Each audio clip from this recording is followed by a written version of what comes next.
Nicole and welcome to my channel. Today I decided to film a video about a book series that I'm not planning to finish. I've done one of these types of videos in the past where I talked about series that I wanted to ditch and series that I wanted to actually complete. So today I'm talking about book series that I picked up in the past 2 years, and I hope I'm not going to repeat myself. The first book series that I don't really want to finish is Devious by V.E Schwab. At the moment it's a duology, but it's going to be a trilogy, I believe. And I refuse to pick up the second book because this book works so well as a standalone and we need more standalones. I understand the concept of authors getting the money and publishers being able to sell second book in the series better than a standalone, but this book is just perfect and it doesn't need a sequel. It works so well as a standalone. It was supposed to be a standalone. It tells the story well. It is truly one of the best books to read if you want to know what a well-paced, well-crafted plot looks like.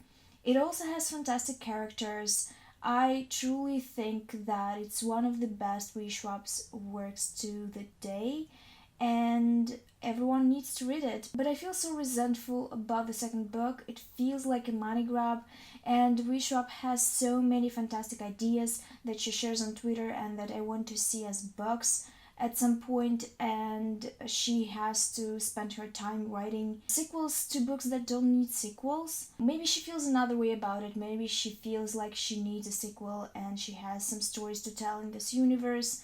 I don't doubt that any author would like to write a bit more in the universe they created, and that's not a crime, but I'm just so disinterested. I love this story so much. I highly recommend to pick it up, but I cannot force myself to pick up a sequel. I just don't want to. The next book is a recent read of mine, and it's a tough pill to swallow because I had so many expectations for it and I really enjoy the author on Twitter. It's The Devouring Greed by Lynn Herman. This book was on my most anticipated reads of 2019. I hoped it's going to be as big as the Raven Cycle. Since the Raven Cycle series and the Engels Force trilogy, I have not been so invested in an urban fantasy series and I wanted to experience it again. So I had huge hopes for this. I read the synopsis so many times, but at the end, I think because of all the ideas about it and all the theories that I've had about it, this book was such a disappointment. I gave it 3 stars. There's nothing truly wrong about it, but it doesn't feel like an original work. It pulls so many inspirations from other books, including the Raven Cycle. I was bored through the majority of the book, and it's not what an urban fantasy is supposed to make you feel like.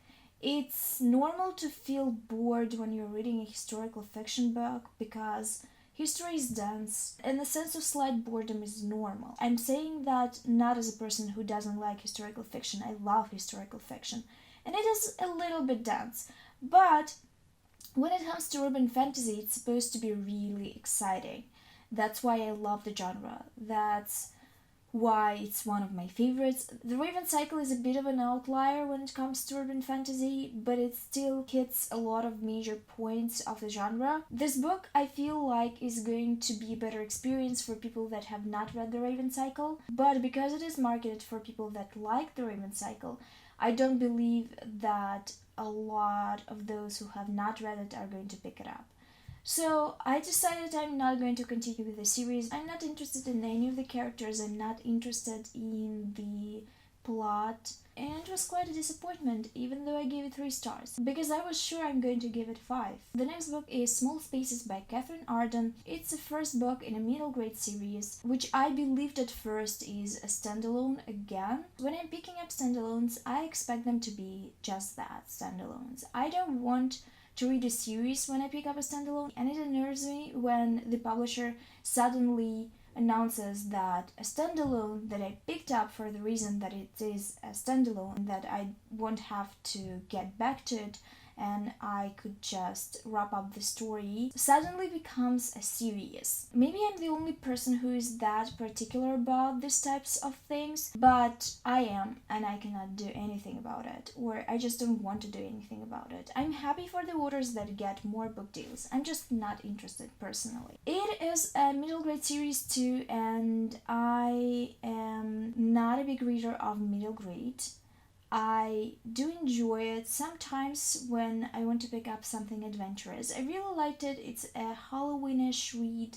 It's about a demon that makes deals with people. It is a little creepy, but it's not scary. I'm not a huge horror reader, but I like to pick a creepy tale in October. The next one is quite controversial, I feel, because I truly loved the first book in the series as well. It's The Girls of Paper and Fire by Natasha and Ngan.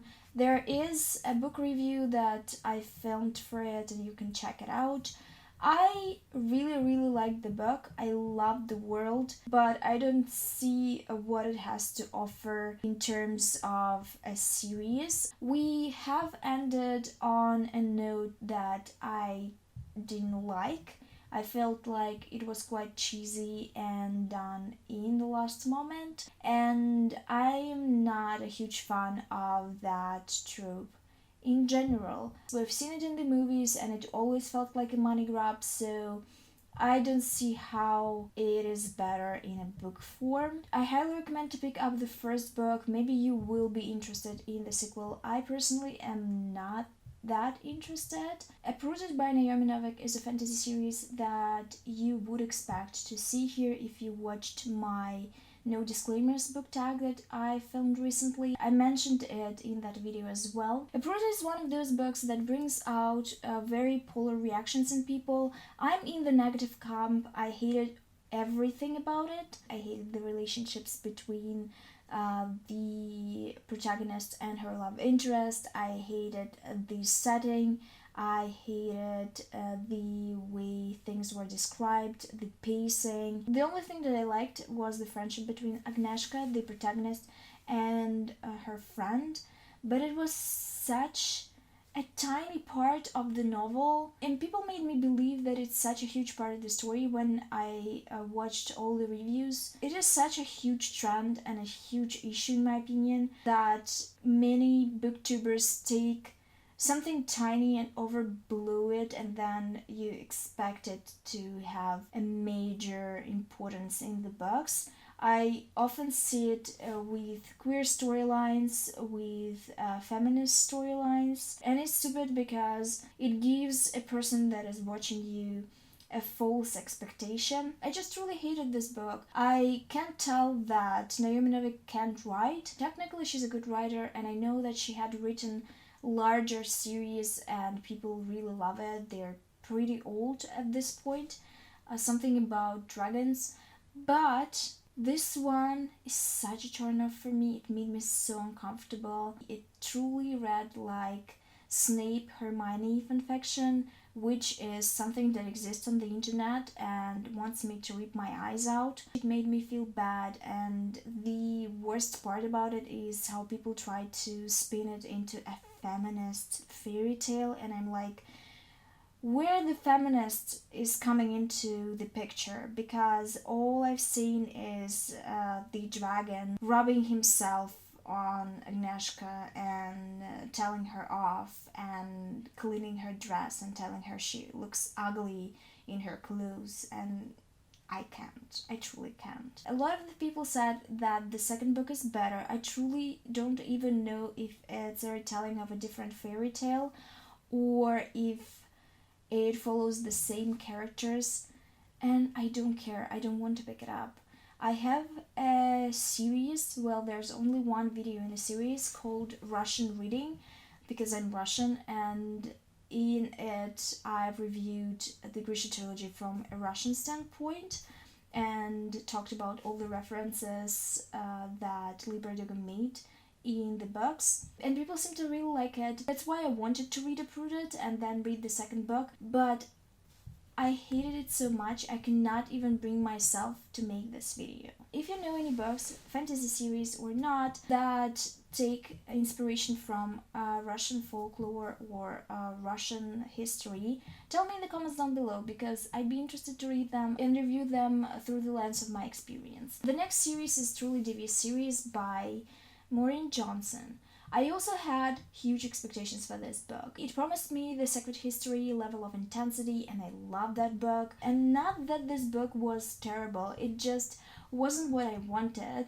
And also I believe it was supposed to be a standalone, because I don't see how this story translates well into a series. It is a crime contemporary novel about a girl who is a huge fan of true crime podcasts and documentaries. She wants to be a detective or a private investigator when she grows up, and she gets into an elite private school that has a dark history. A long time ago, when the school just opened, the founder's family was kidnapped and murdered. The murderer was found and prosecuted, but people still don't believe that it was him, and they're still looking for the true murder behind the crime. And the protagonist is one of those people. She believes that it was someone else, and that's why it always was a dream of her to attend this school. It's a very interesting setting, I will give it that, and I think that part was done very well, and I really enjoyed the protagonist. But I feel like most of the background characters were not developed well, and it also is not satisfying in the end being a series, because the crime that I was interested in was not investigated enough. We were given just crumbs, and because the story is not a standalone. I believe the story is dragging already and telling me things that I don't care about, so this is not a book for me, even though at first I truly was very interested in it. The last series that I want to mention is Giggorilla by Ashley Poston. It had a fantastic premise. It's a Cinderella retelling, and I love modern Cinderella retellings as TV shows and movies. I think it's a timeless story that can be told so many different ways, and it's never going to get boring, at least for me. And the story promised me a bit of a fandom twist, and I enjoyed the first few chapters.